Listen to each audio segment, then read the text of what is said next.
All right. Well, welcome everybody to our Best Practices Masterclass, June 5th. Hard to believe it's already been 30 days since we met last time. Just as we kick this off today, please keep yourself on mute so we can avoid the background noise. And I really invite you to participate at any point in time in this masterclass. This is really intended for us to share ideas and best practices and have an exchange more than me just talking. So feel free to take yourself off mute at any point in time. But just as a point of etiquette, we'll stay on mute as in between comments. So welcome to the June Masterclass, How to Package and Sell Coachmetrix. This is Sal Sylvester, and we started this back in March. So this is our 4th monthly Masterclass. Our intent is to do this on a monthly basis. We'll probably take July off just because of the 4th of July holiday, but then resume again in August. And really the intent of these conversations are to bring coaches together. It's primarily for Coachmetrix subscribers. This is one of the nice benefits of being connected to such an incredible community. And it's for us to really do two things. Certainly to talk about Coachmetrix, but we also want the conversations to go beyond Coachmetrix. So we're really interested in sharing ideas, sharing expertise, sharing what you're seeing in the marketplace, and using this as a platform to connect coaches who are part of the Coachmetrix community. And over time, we're really hoping to build this community so that you can do things like engage with each other. You might need a coach in Omaha, but you're based in New York, and Coachmetrix might be that community for you to help find and support the businesses that you're running. I think, it's amazing how much things have changed in 30 days from the pandemic perspective. And then also, much of the other racial unrest that we've seen in recent days. And I think the work that we do as coaches is needed more than ever in our society, in this world, to create leaders who are conscious, to create leaders who are intentional, who are inclusive, and who value people. And so I hope that we can play a small role in that, both through Coachmetrix and through these master classes. Here's what we're going to do today. We'll do a quick pulse check. I think there's a ton of value of us checking in to assess what are we noticing in the marketplace and what are you doing about it. Number 2, we're going to focus on tips for packaging and selling Coachmetrix. And I really would love for us to be able to engage in a dialogue and share ideas on how we're packaging Coachmetrix and maybe even coaching in this time. And then number 4, we'll also share some resources that are available to support you in the selling process. So more about that in a little while. So let's check in first. Number 1, what are you noticing in the marketplace? When we first started this in early March, it was right at the beginning of this pandemic, at least in the United States. And what are you doing, or how are you responding? A lot's changed in 90 days. What are you all noticing out there? Let's open it up. Feel free to take yourself off mute. What are you noticing? Who'd like to jump in first with any observations? Hi. Hi, Magali. Yes. Yeah, I don't know if other people have the same, but this week I had a meeting with a potential client, and he really liked what I do, but he was really trying to negotiate. And for me, I don't like that because I really focus on value. And I'm not really sure if you notice that, but I think people with this COVID, and they really try to negotiate, and usually people don't negotiate. I try to be firm on that, or trying to, remove some stuff. But, at one point when they negotiate too much, I'm like, maybe I'm not the right coach for you. Maybe I can redirect you to someone, because in my experience, when people negotiate too much, they're not the best client. So I don't know if you have the same experience with this COVID, because even with COVID, we've all been affected, but if I really want something, I'll pay full price. So I'm not really sure how you handle that, because it's also really good with packaging and selling coaching. Yeah. Thanks for that observation, Magali. I'd open it up both to comment on Magali's observation and negotiating in the marketplace. Are you seeing that? And also to any other comments that might even be unrelated. Who's got a thought? So can you guys hear me? Sure can. Thanks, Susan. Okay. So I have a very different perspective because I'm here in Minneapolis, and our world has stopped devastatingly, anguishingly. It's probably been some of the worst 10 days I've experienced as a U.S. citizen. Yeah. And so we were just starting to climb out of COVID. We were starting to open up, and now we've recycled back. Our COVID cases doubled today, and we're just trying to figure our way out of this. So all of my work right now is outside Minneapolis because Minneapolis is kind of frozen. So I'm not getting the pressure to negotiate because I just honestly don't put myself in that position. I don't like to negotiate. This is what it is. And that's like she had said, I refer them to somebody else. But I think we're in a very difficult spot in our country. And I loved what you said about we wanted conscientious, intentional and inclusive leaders who value people. And I just think that's probably the greatest need here. Our city council is meeting to decide if they want to abolish the police department. That's how intentional we are right now. Yeah. So we will see what happens. So that's just my comment for now. Yeah, thank you for that point of view, Susan. Who else has a thought on what you're noticing and how you're responding? I'm going to just come back to that. I really agree with what you said, Susan. And I think what I didn't mention is that this person really had like the financial, like they were okay financially, but they wanted, like it never happened, but they wanted to negotiate. And I felt like I'm doing volunteer work, I help others, so when I feel like a client really is very sincere, I'm okay to just, to do some volunteering. But, when it comes to a point, I'm using the COVID or this situation to just, get discounts, it doesn't feel right. So yeah, that's what I want to just mention. So there's a difference, I think. Yeah, good observation. And, to your point earlier, Magali, maybe this actually isn't a good fit client. What people do anywhere, they do everywhere. And you might spend a lot of time on a very high maintenance client, and it just may not be a good fit up front. Let's open it up to others. David, Christina, Al, what are you seeing? Well, I keep talking to a lot of people, former clients, current clients, hopefully future clients.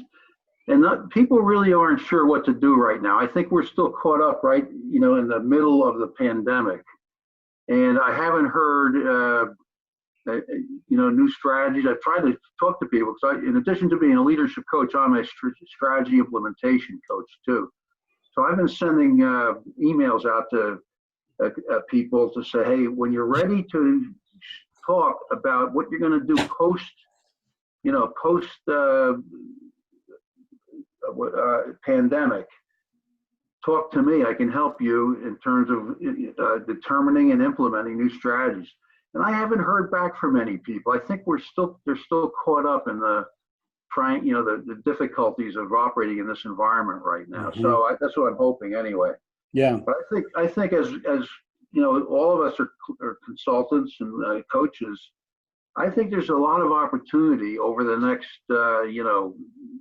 year or two, really, to help companies be as successful as possible post-pandemic. It's going to, there's going to be a lot of changes. We already know that it's going to be probably way more people working at home. There's going to be even a higher call, I think, for great leadership, given the changes that are going to be coming.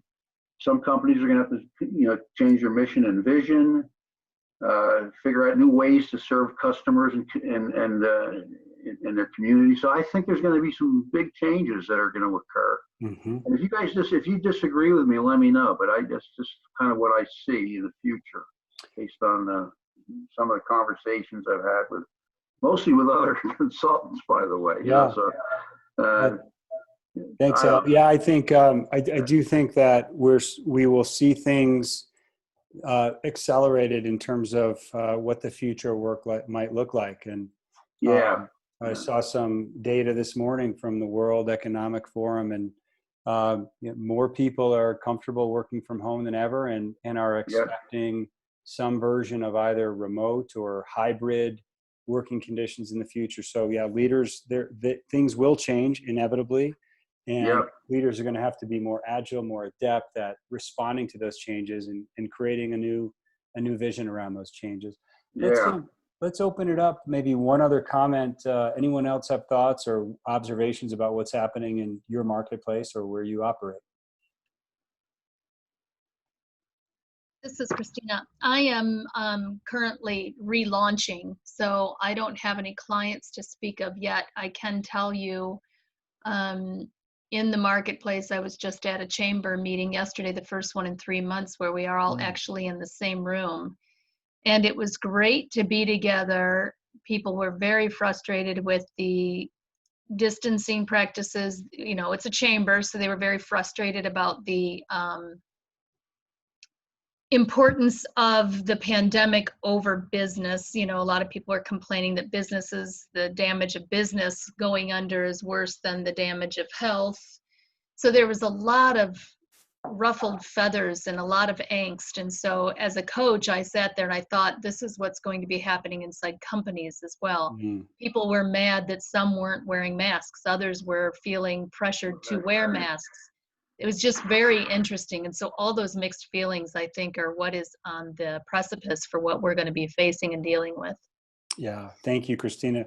Yeah, it is.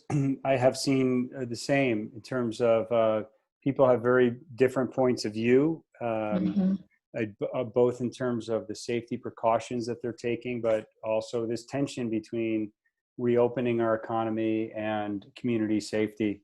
So you're right. Society is going to bring those viewpoints into the workplace, and maybe there's an opportunity even there to help through some of the cultural shifts that will inevitably happen within organizations. Yeah, maybe actually you just made me think that maybe there's a good opportunity to do a presentation to business owners through the chamber to just, even if nothing else, be prepared for the potential tensions that may arise, and then offer my services. Yeah, that's great. I think that's a terrific idea, and it's part of why I like this discussion, just to get a pulse of what are you noticing, and then how are people going to bring some of these changes into the workplace. We already know there's a number of changes that were happening and accelerating before this pandemic in terms of technology and AI and automation and augmentation, and people needing to reskill to be prepared for the future of work. And there's also societal shifts and demographic shifts and cultural shifts in the way that people see and experience the world. And now we're adding a whole new layer with the pandemic, and even bringing, of course, more visibility into some of the racial inequities that are happening in our society. There's a lot happening right now. I think there's an opportunity to rethink what we do to help leaders, again, become conscious, intentional, and more agile in how they lead their organizations. Well, thanks for that. And as you know, if you've been on prior master classes, we created Coachmetrix because we needed Coachmetrix for our work. Originally, what we started noticing in our work is as we were coaching our clients and asking them to create action plans around their development areas, they either wouldn't do it, or when it was paper-based, it just wasn't done to the extent that would really drive behavioral change. And we started to notice a trend where more and more people were expecting a digital solution in our offerings. And finally, when we were asked, how do we know if people are actually changing? Well, we didn't have the data at the time. And so for those three reasons, we created Coachmetrix. That's where we started. We started building it and using it within our coaching practice. And we still use it within our coaching and training practice today. With our parent company, 512 Solutions. So this is a product that's made by coaches and it's made for coaches. Today's focus is on how to package and sell Coachmetrix. And so we are going to talk specifically about Coachmetrix and I think a lot of the concepts that we talk about today are broader than Coachmetrix. How do we sell coaching? How do we sell Coachmetrix into the process? So we can extend this conversation beyond just the coaching, the Coachmetrix platform. I'm just looking at a couple of texts that just came in. And there was a question around how do I use it, and how do we use Coachmetrix in a training context? Let's put that on hold for now. I'll answer that question at the end of this conversation today. And actually, maybe I'll answer it within the context of this, because it's a great add-on to any training package that you have to sell more than just training. So let's table that for 1 second, David, and we will come to that. I think that's an important idea and thought on how to package Coachmetrix. So I'm going to tee up some ideas, but these are only ideas. They're some of the things that we've seen some of our most successful subscribers doing. And I'd love to hear your point of view. Maybe it's specific things that you're doing to sell coaching, or how you're packaging Coachmetrix into your coaching and training package. So I'll tee up some tips here, and I'd love to hear from you after each one. Okay, so for the first tip, number 1, and this is really a Marshall Goldsmith quote, so I can't take credit for it, but it's a beautiful quote. And he says, executives buy results, they don't buy coaching. So the first thing is, don't sell Coachmetrix. Sell the results that you create, and sell the outcomes that you are helping people generate. That's really the first tip. And I think anything, any sales training or marketing training that you go through would probably advocate for something similar. And one way to do this is to really help our clients differentiate between what their situation looks like before a coaching engagement and what it might look like after the coaching engagement. And then to take that gap, that difference, and to translate that into how you speak with your clients when you're in insight sessions or discovery calls or strategy calls, and then even the wording and the language that you use in any pitches that you might make or your proposals. This is an image that my former coach, Jane Warlow, some of you may know Jane. She's an unbelievable, amazing human being and an incredible coach. This was a tool that we looked at in our coaching engagement, and it really helped me think about how can I translate, or how can I transition my language in the selling process from here's the process that we go through in coaching to how do clients respond? What's the result that they get after a coaching engagement? How do they feel beforehand? How do they feel after? And so there's some great questions here for you to write down and to really reflect on. Number 1, before that engagement, what do your clients have? How do they feel? What does their average day look like? How do they perceive their status? What story are they telling themselves? And what's the impact after? How do your clients feel? What do they have? What does their average day look like? How do they perceive their status? And what's the story they're telling themselves after the engagement?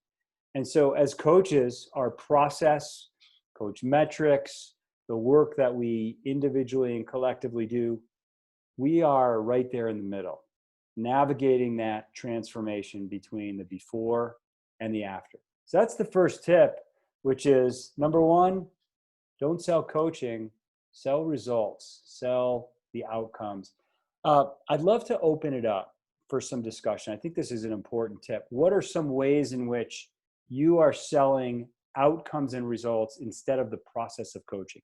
Who's got some thoughts on how you do this in your business and in your practice? I'm writing marketing messages right now, so I'm kind of in the thick of it. But one of the things that I'm describing is the pain of finger pointing and gossiping among people and backstabbing and fear and anxiety, and then being able to come together, have clarity, have honest, candid, compassionate conversations. And then all of that being cleared, then you're able to work on goals, whether it be an individual or a team. Yeah, that's so great. So we even listened to listen to the words that Christina used. The pain of the gossiping, the pain of the anxiety, the fear, to the transformation is to the clarity, the honesty, the candid conversations. I love it. It's great. Thanks, Christina.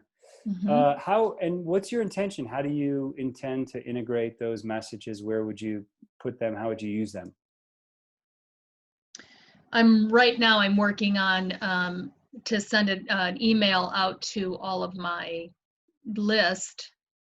And then I've created a traumatized workforce webinar that I'm still working on. So some of the messages are within that, the beginning part of the webinar when I'm trying to sell it. And then I'm probably going to use it somehow in Facebook. I'm not quite sure yet. Great. This is the hero's journey, right? We've got a hero, and they're going through some any number of challenges and obstacles, and then they've got a guide. And by the way, you are the guide. You're not the hero as coaches, and we help them. And ultimately, they overcome some obstacle and they persevere. I think a resource that we found really helpful, Donald Miller's Story Brand. If anyone has seen that work, the name of the book is Story Brand, and he has a bunch of resources around it. Really help you position your messaging around selling outcomes and results, being the guide, not the hero. Oftentimes you go out to a coach's website, it's all about them. Big picture of the coach on the front page and what they can do for you. And they become the hero in the story, and the hero should be your clients and the people that we're trying to help. Other thoughts or ideas on how you are selling results and not coaching in your practice? I'm going to add one more thing, Sal. Yeah. I'm using my own journey, my own hero's journey through this process of relaunch and fear and concern and anxiety. And I'm using how I'm feeling. So I'm feeling blocked. I'm feeling paralyzed. I'm feeling frustrated. So I know if I'm feeling that way, then other people are too. So I'm kind of going within to help try to understand where everybody else is as well. And that's helping. I think that's great. People buy based on emotion, not just logic and fact alone. So you're tapping into that emotional state that your clients might be feeling beforehand. Al, I think you had a comment. Yeah, I was going to say that I think everything everybody said in the last couple of minutes is right on target. But I always also talk about, because of these way of behaving, we're going to feel better. Or the story we tell ourselves is better. All the things we just said, the before and after. And that is actually the formula for the results you want to produce. I always talk about whatever the results are that particular group of coaches needs to produce. And, it just might be basic sales and earnings results, but it could be other things too. So I always talk about the results that my clients get before and after, which I think is what you said earlier. It's not about, what I do. It's what the results I help them produce. Yeah. So I don't know. And it's easy to forget all that too, because you get so caught up into the machinations of coaching instead of the impact on the people that your coaching is going to provide. So thanks. Yeah. Thanks, Al. Yeah, it's really helpful. So tip number one, executives buy results. They don't buy coaching. What are the results? Right. What are the outcomes, the before and after that you can help people with? The second tip, and this starts to get more into Coachmetrix and how you might package it, is you can distinguish yourself between how most coaches measure and how you measure. Meaning, if you think about 4 basic levels of measurement, and this is really a modification at the most basic level of Kirkpatrick's level of measurement. Level 1 is program reaction, right? So these are the coach satisfaction surveys, or a survey you might send out at the end of a workshop, or a plus delta check-in. Measures reaction, how learners are responding, but it doesn't measure actual change. Most coaches do this well. Most trainers do this well. That's about as far as they go. And even though they say they're measuring results, they're typically not measuring actual results. Level 2 is what we consider application at work, meaning it's a self-perspective from the coachee about whether they're changing based on the program or based on the coaching itself. So it's a self point of view. Level 3 is behavioral change from the point of view of your stakeholders or from your supporters. And so where Coachmetrix really can set you apart is Coachmetrix handles the measurement level 2 and the measurement level 3. And then I think through the process of measuring these things, you can help organizations make some assumptions to help them see the organizational impact as well. So the shift here is to separate yourself apart by owning the fact that you have a platform that helps you measure change. Most coaches don't. So that's the tip number 2 on how to package and sell Coachmetrix. Let's open it up. Reactions, discussions, questions to that.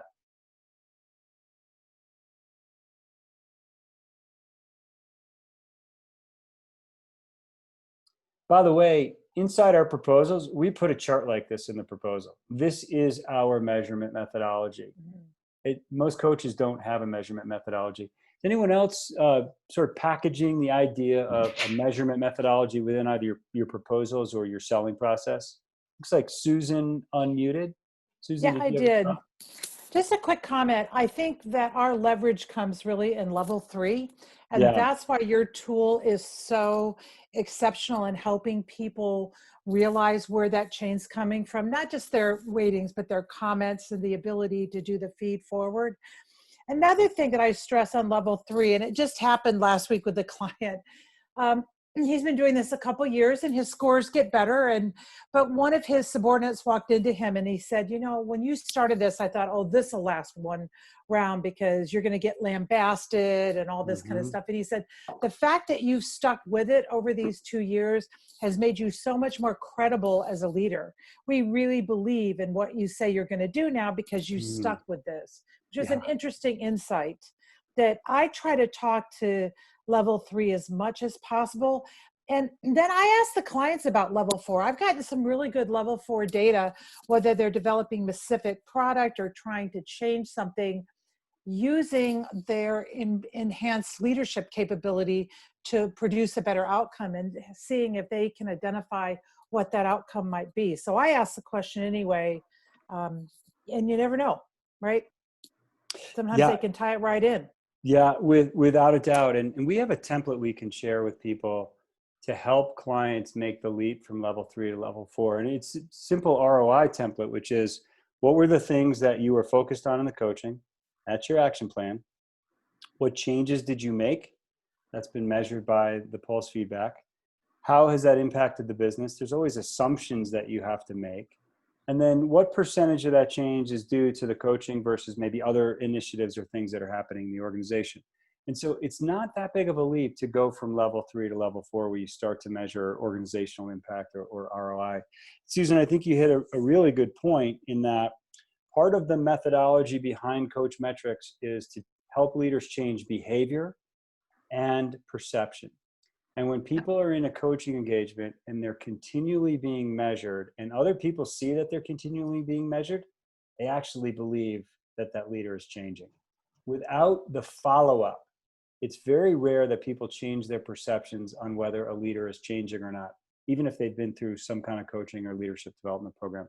So really, really good points. Focus on level 3. It will help you just differentiate and it'll help you package your offering differently and it'll set you apart. We had a couple other folks that came off mute. Christina, did you have a thought or question? Yeah, so a couple of things. So I am trained as a psychotherapist and I was a social worker. And many of the changes that I saw were not measured because you go where the client goes. And so there's no pre-existing intention when you're doing therapy, right? There's no time limit, all of that. So when I became a coach, I was trained and certified with Marshall Goldsmith's process, particularly because of the behavior change and the measurement. And so, and because I really like the idea that this person is changing for not only themselves, but for the stakeholders around them. And I think that so that's level 3 right there, but to get to level 4, one of the things that I always do in my work is kind of try to monetize even the intangibles, even the gossiping and backstabbing and that.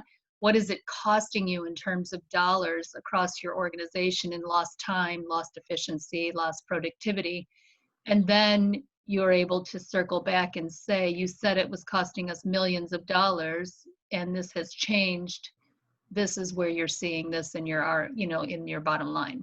Yeah. So you can impact it if you get that data, or at least get the discussion around the data in the beginning of the project. Mm-hmm. Excellent. That's really tremendous. And Marshall Goldsmith's Stakeholder Centered Coaching certification is, I think it's a great process. I've been through it. Mm-hmm. Marshall and I wrote a book about it, and it's a very practical, tangible sort of operating system that you can put into your coaching process. Mm-hmm. Excellent. Yes. Sorry, Magali asked, is there a way to integrate level 2 measurement in Coachmetrix? It's already, it's already there. Every time a pulse feedback survey goes out, it goes out to all of the participants' supporters, but it also goes out to the participant.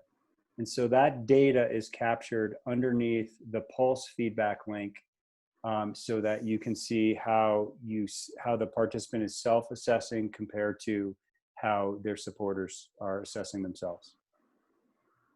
Perfect. And then David also wanted to see some examples, some of these charts. So we'll get that covered in a minute. But so if you could just hold on to that too, Sal will show you some of the resources that we're going to deliver.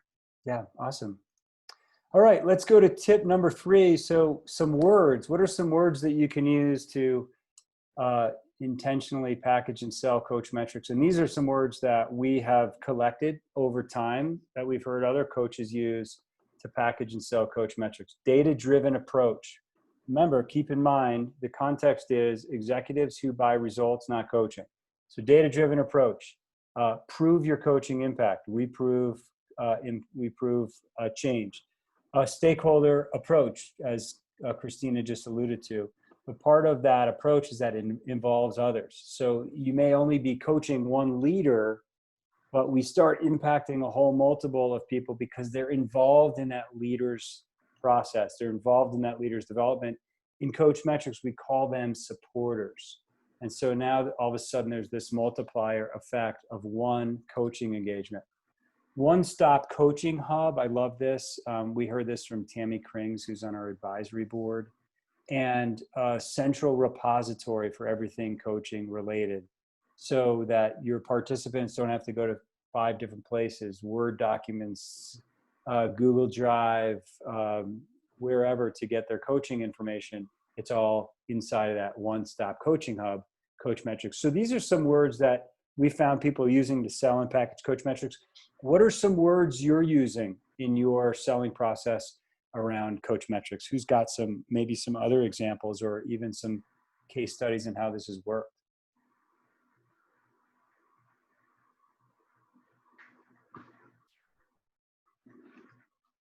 Sal, this is Al. Hey, Al. I was going to bring this up a little earlier, but and you guys tell me if you don't think this is crazy, but I think this also answers your question.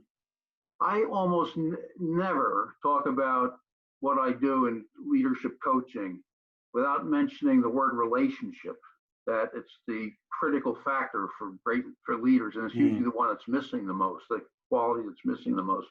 And then I talk about emotional intelligence, the whole notion that awareness of the emotional barriers we all have in one degree or another, and how we can overcome those emotional barriers to do everything to actually perform in the leadership role we want to. So I don't know, is that just too much detail at this point? No, I think that's good, because you can also tie that into a data-driven approach. Yeah. We can measure relationship characteristics or actions or behaviors that a leader's taking. Are they doing more of that, or are they doing less of it? And so, yeah, if we define that as a really critical area, and of course it should be in leadership, and then we can start measuring it, we can take a data-driven approach to driving better relationships or to building better workplace relationships. Yeah, great. Yeah. Some other language that I've heard coaches using in the past is this. I should have written this down on the slide, and it's, we should measure the effectiveness of our leadership development and coaching engagement to the same level of discipline that we measure everything else in the business. And I think that speaks to executives really well. I'm going to head over to David. David, feel free to unmute. Love to hear your point of view. Hi, Sal. Thanks. Of course. I've pretty much been using the same or similar words. So I don't know if I have much contribution there, but I did have an observation from an experience that happened to me that I could share, and I don't know if maybe that'll lead to some other discussion or absolutely jump in. Review. Let's hear it.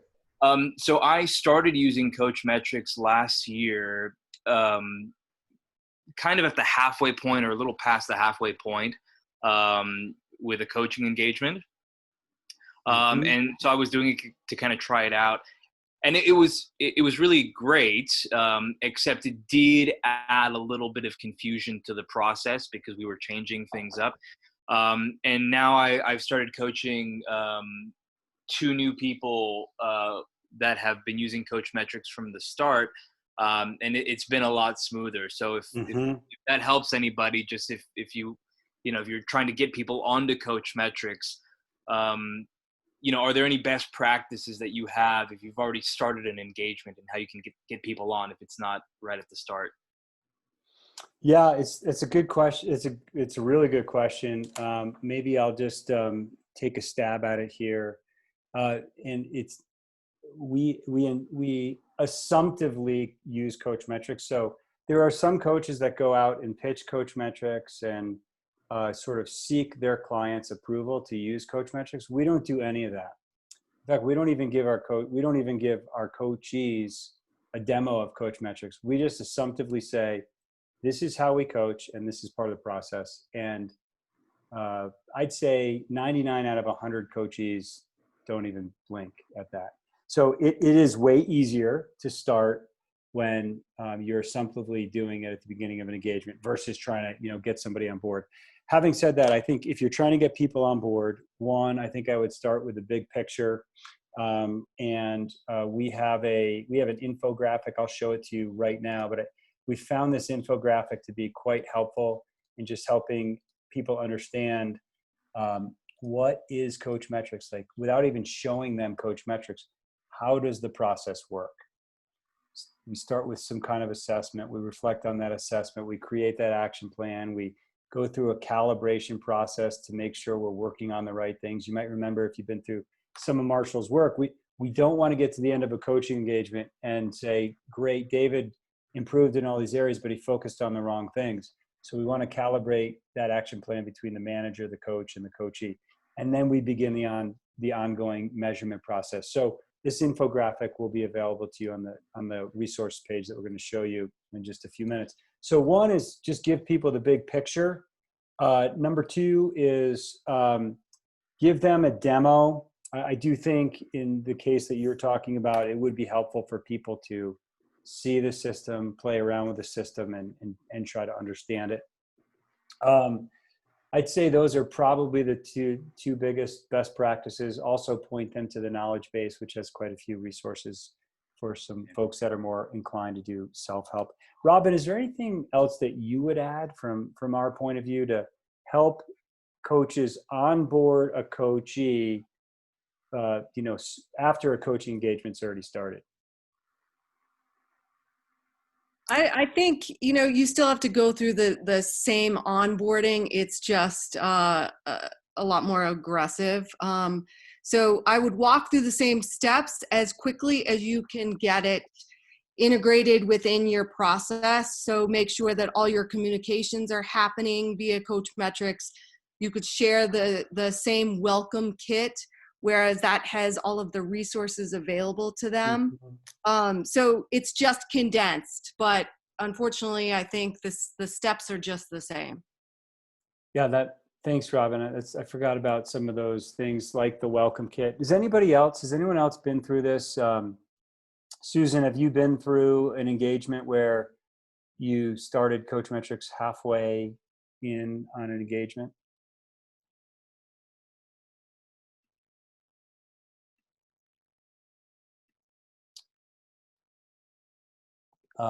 So David, was that helpful? Did that give you anything new or some new points of view? Yeah, it's helpful. It's pretty much what I discovered Yeah. as I was doing it. I do Mhm. have a follow-up question to that though, Yeah, please go. and it's kind of a procedural question. I'm Yeah. also a stakeholder-centered coach, and so I use the GLA 360. Hmm. And I was wondering if you had or what your thoughts were rather around kind of timing for introducing Coachmetrix relative to that 360, meaning Yeah, is great that part of question. your welcome kit? Do you onboard them? Do you collect the stakeholder names and all that information through Coachmetrix, or do you onboard them after you've done that? That's a good question. So I'm going to answer that in part with more than with this next tip, which is when we Perfect. sell coaching, we don't just sell the coaching conversation or the 360 process, but we include in our proposals that it includes behavioral change measurement and an online action plan and online mini courses or online check-ins between coaching sessions. Also, all of the tools and frameworks that we give to clients as part of coaching, we house inside of the resources feature. So we've got a library of hundreds of coaching tools. And we're even starting to use this terminology, nudge technology, in just that after a coaching engagement ends or between coaching sessions, you can set up and schedule discussions. So they'll go out when you schedule them and just sort of nudge people to do something or remind them of something. So I'm taking a long way around to answer your question. We always onboard our coaches on Coachmetrix right after the initial intake session. So we'll do typically a 90-minute intake session as part of our normal coaching process, and where we introduce the concept of Coachmetrix, and then they get an email to log into their Coachmetrix account immediately after that intake session, because we're going to start using some of these other features. We're going to send them a welcome packet through Coachmetrix using the resources feature. We're going to start some discussions where we have some tools inside the welcome kit to capture rater names, and inside a resource they'll find a heads up email to send out to raters before we start administering a 360. So we launched Coachmetrix at the very beginning of an engagement because we're doing a lot of these other things beyond just the coaching conversation. And then the features like the action plan feature, I'm in one of those meetings, I'll be done. the action plan feature works really well. Right after people get that GLA 360 results, and they're trying to boil down all of that data into a few actionable goals.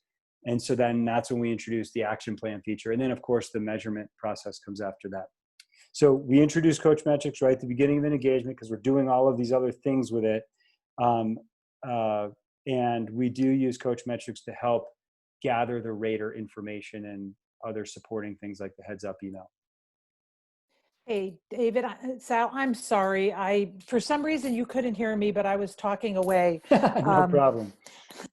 Welcome to my life, right? Yeah, we're all in that world here. So you asked me about introducing it midway in the coaching process. Yes. I find myself doing that more often than not, because a lot of times people are worried about surveys being weaponized against them, who will see the data, that type of thing. And there's kind of a trust building thing you have to do.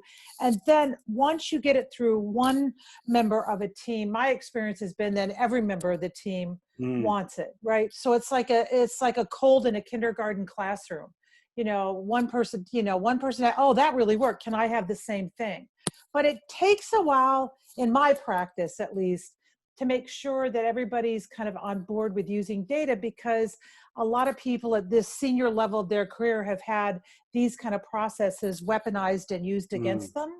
So that's my 2 cents worth. And sorry, I was not trying to be rude. I thought I was connected. So apologize about that. No, that's so great. Thank you for that point of view. It's part of what I love about these conversations is we've got this tool and it gives us a common process, but people use it differently. And you're bringing your own unique skills and abilities to the table in how you coach. And I love to hear all these different points of view.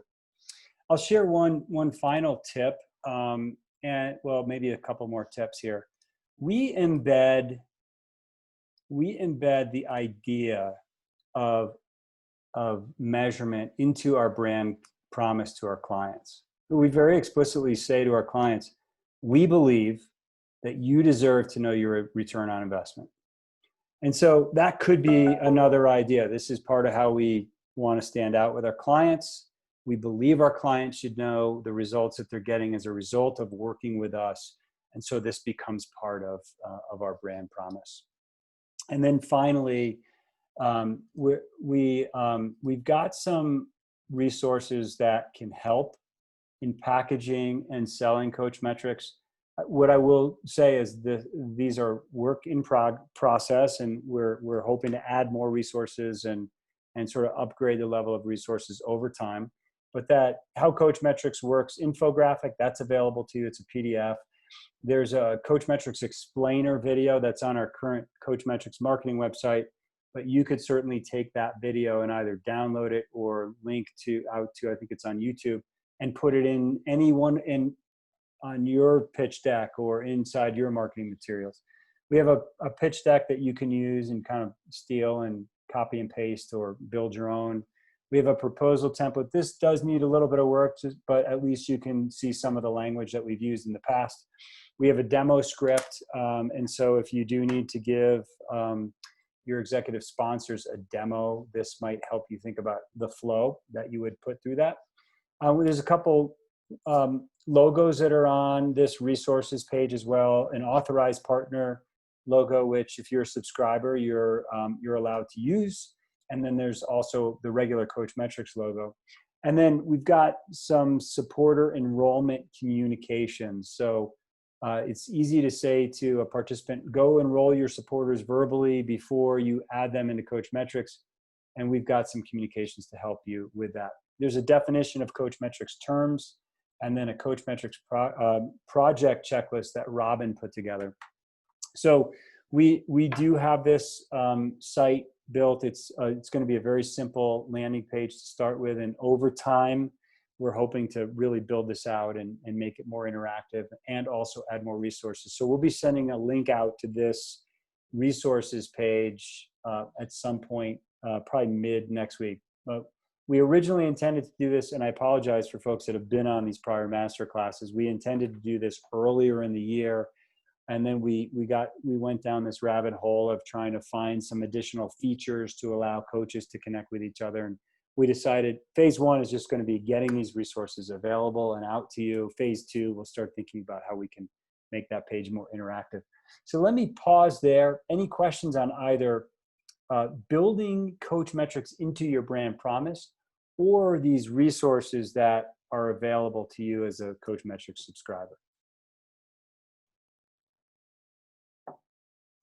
Sal, this is Al Ritter. I keep putting myself on mute. One of the things, I've worked with Marshall Goldsmith over the years a couple of times, and I've asked him, what's the single most important thing you can do to make sure you're effective as a leadership coach? You know, that the engagement is effective. Yeah. And his answer, at least most recently, his answer has been make sure that you get the people, the leaders, to coach each other, to give each other feedback. Yes. To, you know, now my wife was calling me a couple of seconds ago. So did you cover any of that kind of thing?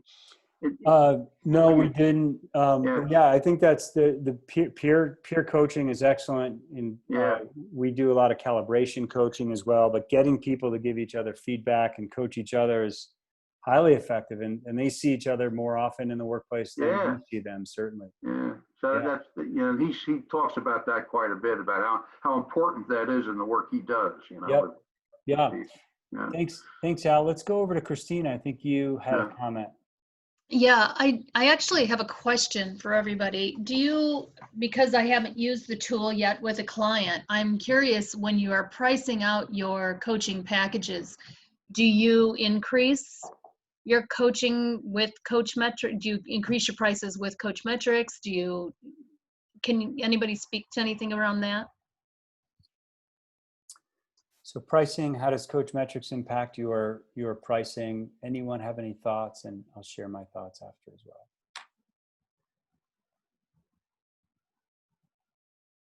So I don't price it any differently. You know, people you coach are at different stages, and some are ready for a Coachmetrix solution. Like I said, some you have to build trust with or solve some problems with.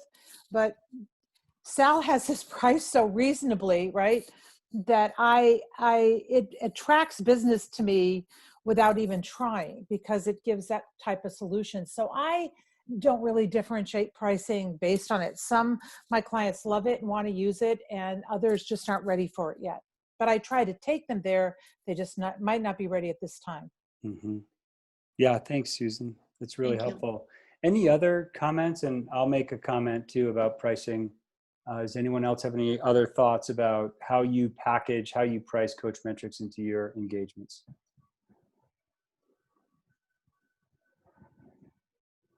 I think the comment I would make, it's really similar to Susan's. We don't like make this an extra line item or anything in our proposal or in our pricing. We tend to price on value. We always want our clients to see value, as opposed to they're going to get X number of hours over a certain period of time or X number of sessions. So we try to stay away from that. And this is just part of the value that we bring. We bring the measurement, we bring the discussions and the resources, and all of the features that Coachmetrix can bring. So and we just have a set price for our different coaching packages, and our clients don't see a separate line item or with our Coachmetrix pricing. Is that helpful, Christina? It is. Yeah, it's absolutely what I wanted to know. Okay, great. And hopefully you'll have multiple clients coming on board. And so then you start splitting $45 a month across multiple clients, and the price really starts to become negligible in terms of how it impacts your overall coaching engagement fees. Right. Awesome, folks. First of all, thank you so much for joining me. Again, the work that we're doing is so critical, so important in this world. And I feel lucky to be connected with you all, and thanks for being part of our Coachmetrix community. We'll send out a copy of this recording probably on Monday or Tuesday, so you can have it, and we'll launch that new resources page at some point next week. And just know that that's a work in progress, and we will continue to update that as we work to build this community. Our next masterclass will be in August. We'll take the month of July off because of the holiday. Reach out anytime if Robin and I and the Coachmetrix team can support you. Thanks again for being with us today, and I hope you have a great weekend. Take care. Thank you, Sal. Thank you. Thank you, Sal. Thanks, Al.